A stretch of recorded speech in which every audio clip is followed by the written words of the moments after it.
வணக்கம் நண்பர்களே, முக்கிய செய்திகளை இந்த பதிவில் பார்க்க போகிறோம். தமிழகம் முழுவதும் தொடங்கப்பட்ட அண்ணாமலை நற்பணி மன்றத்தை சேர்ந்த நிர்வாகிகள் ஒன்று கூடியிருக்காங்க.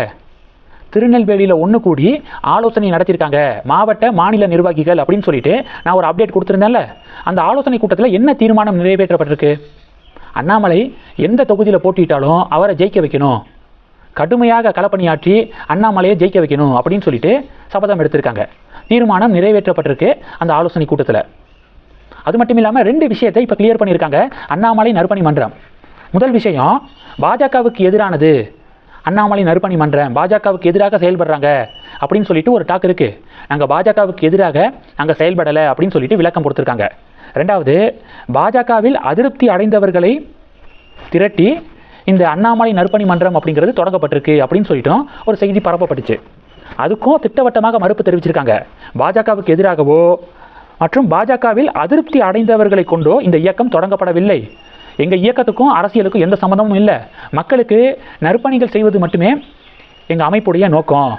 மற்றும் அண்ணாமலை சட்டமன்ற உறுப்பினராகணும், அவர் இந்த தேர்தலில் எந்த தொகுதியில் போட்டிட்டாலும் அவரை ஜெயிக்க வைப்போம் அப்படின்னு சொல்லிட்டு அண்ணாமலை நற்பணி மன்றத்துடைய மாநில தலைவர் பேட்டி கொடுத்துருக்காரு.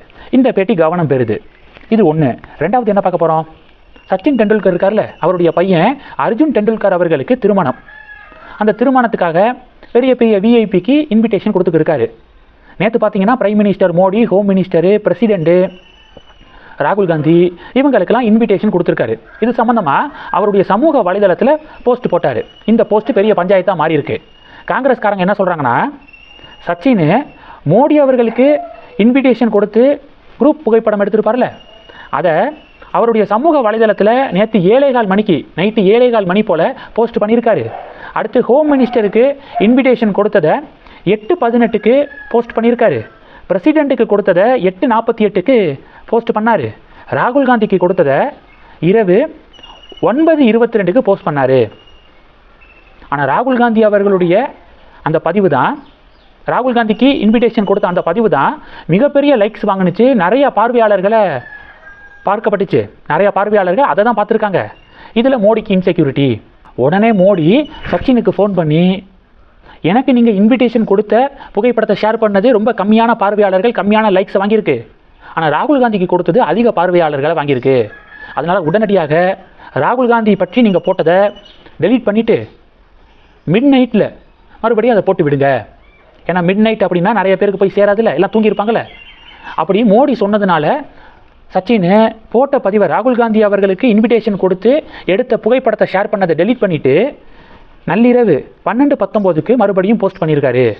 மோடியுடைய இன்செக்யூரிட்டி காரணமாக அப்படின்னு சொல்லிட்டு காங்கிரஸ் பதிவு போடுறாங்க. எதுக்காக காங்கிரஸ் 3 முறை தொடர்ச்சியாக நாடாளுமன்ற தேர்தலை கோட்டை விட்டுச்சு அப்படிங்கிறது புரியுதா? இதனால தான். எப்படி கதை பண்ணுறாங்க பாருங்கள். மோடி ஒரு சாதாரண சோசியல் மீடியா லைக்ஸுக்கு சச்சினுக்கு ஃபோன் பண்ணி, ராகுல் காந்தியை பற்றி நீங்கள் போட்டதை டெலீட் பண்ணுங்கள், லேட்டாக போடுங்க அப்படின்னு மோடி சொன்னாராம். இப்படி கதை பண்ணுறதுனால தான் லாஸ்ட்டு 3 எலெக்ஷனாக ஒரு 100 தொகுதியை கூட காங்கிரஸ்னால் ஜெயிக்க முடியலை நாடு முழுவதும், தேசிய அளவில். இப்படினால தான். எதனால் சச்சின் பார்த்தீங்கன்னா ராகுல் காந்தி அவர்களுடைய அந்த போஸ்ட்டை ஃபஸ்ட்டு டெலீட் பண்ணிவிட்டு மிட் நைட்டில் போட்டார் தெரியுமா? ராகுல் காந்திக்கு நன்றி தெரிவிக்கலை. சச்சின் போடும்போது ஜஸ்ட்டு நான் இன்வைட் பண்ணேன் அப்படின்னு மட்டும்தான் எழுதியிருக்காரு. ஆனால் மோடி, ஹோம் மினிஸ்டரு, பிரசிடெண்ட்டுக்கு பதிவு போடும்போது ரொம்ப நன்றி, நீங்கள் உபசரித்ததுக்கு நன்றி, உங்களுடைய வார்த்தைகளுக்கு நன்றி அப்படின்னு சொல்லிட்டு தேங்க்ஸ் சொல்லி போட்ட பதிவு ராகுல் காந்திக்கு போடலை. சரி, அது கவனத்துக்கு வந்ததுனால தான் ராகுல் காந்தி பற்றி அவருக்கு கொடுத்த இன்விடேஷன் குறித்து போடப்பட்ட பதிவை டெலீட் பண்ணிவிட்டு பிறகு 12 மணி போல் ரீபோஸ்ட் பண்ணியிருந்தார். ஆனால் இதுக்குள்ளே இப்போ காங்கிரஸ் எவ்வளோ கதை கட்டிட்டாங்க பார்த்தீங்களா? இது 2. மூணாவது என்ன பார்க்க போகிறோம்? பங்களாதேஷுக்கு அமெரிக்கா 0% டேக்ஸ் போட்டிருக்காங்க பங்களாதேஷ் ஆடைகளுக்கு. இதே இந்திய ஆடைகளுக்கு 18%. இந்திய ஏற்றுமதியாளர்கள் அவ்வளவுதான் அப்படின்னு சொல்லிட்டு எதிர்கட்சிகள் கிரிட்டிசைஸ் பண்ணுறாங்க. பங்களாதேஷ் ஆடைகளுக்கு 0% அப்படிங்கிறது டேக்ஸ் போடப்பட்டது உண்மைதான். ஆனால் எல்லா ஆடைகளுக்கும் கிடையாது. அமெரிக்கா கிட்ட இருந்து பருத்தி, இலைகள் இதெல்லாம் வாங்கி அந்த பருத்தியை கொண்டு, அந்த அமெரிக்காவுடைய இலைகளை கொண்டு ஆடை தயாரிக்கப்படுது. அப்படின்னா அந்த தயாரிக்கப்பட்ட ஆடை மறுபடியும் அமெரிக்காவுக்கு எக்ஸ்போர்ட் செய்யப்படுதுன்னா அதுக்கு மட்டும் 0% டேக்ஸு. மீதிக்கெல்லாம் கிடையாது. மீதிக்கெல்லாம் 19% இந்தியாவை விட அதிகம். அப்போ என்ன சொல்ல வரானுங்க அமெரிக்கா? எங்கள் கிட்ட பருத்தியை வாங்குங்க, எங்கள் கிட்ட அந்த இழைகளை வாங்குங்க அப்படின்னு சொல்லிட்டு மறைமுகமாக மிரட்டுறானுங்க. அதனால் இந்தியாவுக்கு 18% ஆடைகளுக்கு, பங்களாதேஷுக்கு 19%. 0% டேக்ஸ் அப்படிங்கிறது எதுக்கு?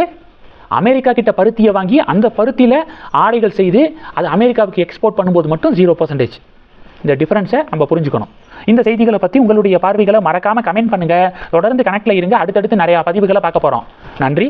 ஜெய் ஹிந்த்.